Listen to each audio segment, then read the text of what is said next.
Hey, welcome back. You know, once a week we have Jonathon Halevi on the show. We call it the Arab Underground because he speaks Arabic and he goes underground, metaphorically speaking, to dig up what's happening often before it happens. Well, Jonathon, thanks for coming back today on short notice. When we heard that Muammar Gadaffi was reportedly killed in a battle, well, we knew we had to have you on the show. Thanks for being here. Thank you for having me. Now, by coincidence, yesterday we were talking about Libya and how the new transitional authority, well, they've got a lot of question marks. I mean, they've been linked to al-Qaeda, at least some of their membership has, and now we see that they have an official policy of anti-Semitism. They don't want a Jewish Libyan to come back to the country and start a synagogue again.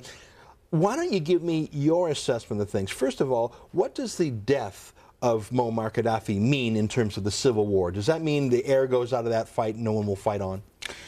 Tomorrow, the head of the NTC, the National Transitional Council, is about to announce officially that Libya is liberated. The meaning of that all military operation inside Libya is over. And that's also means that the NATO operation is in Libya ends. The NATO operation? Yes. Now, but will there be a new NATO operation to hold the peace, or is that no longer quite as urgent?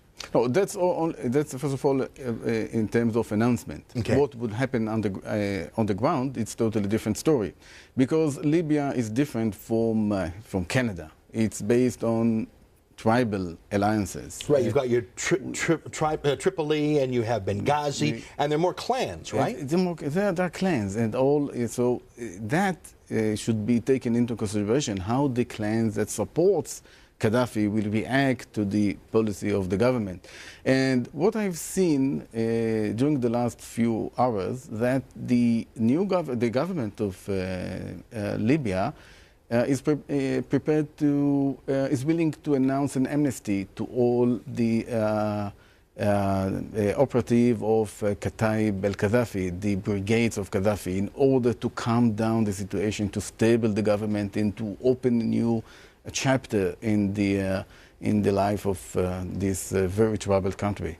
But there is more, to be concerned about in terms of the militias, because now we can see a lot of militias. It's not 1/4 that is united under the NTC, but several militias that nobody knows what the connection between all of them.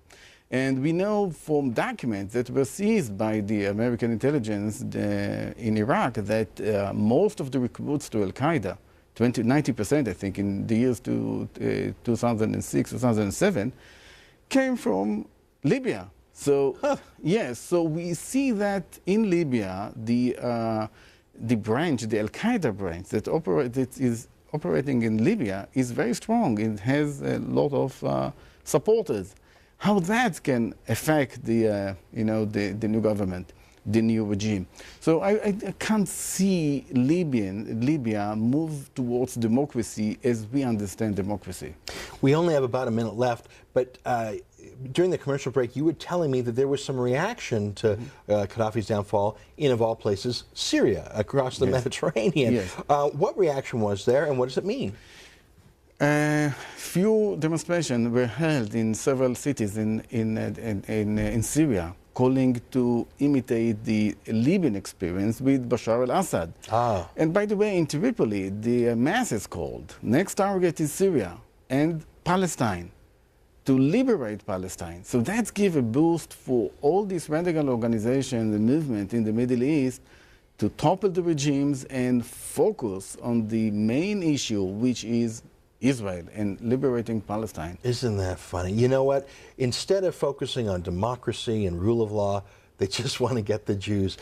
It doesn't surprise me anymore, I'm afraid, but it always depresses me. Jonathon, we're out of time today. We'll see you next week at our regular scheduled time, or if crazy news like this breaks, if they actually topple Bashar Assad of Syria, I'm sure you'll get a panicky phone call from us helping to explain things. Thank you. Thanks for being here.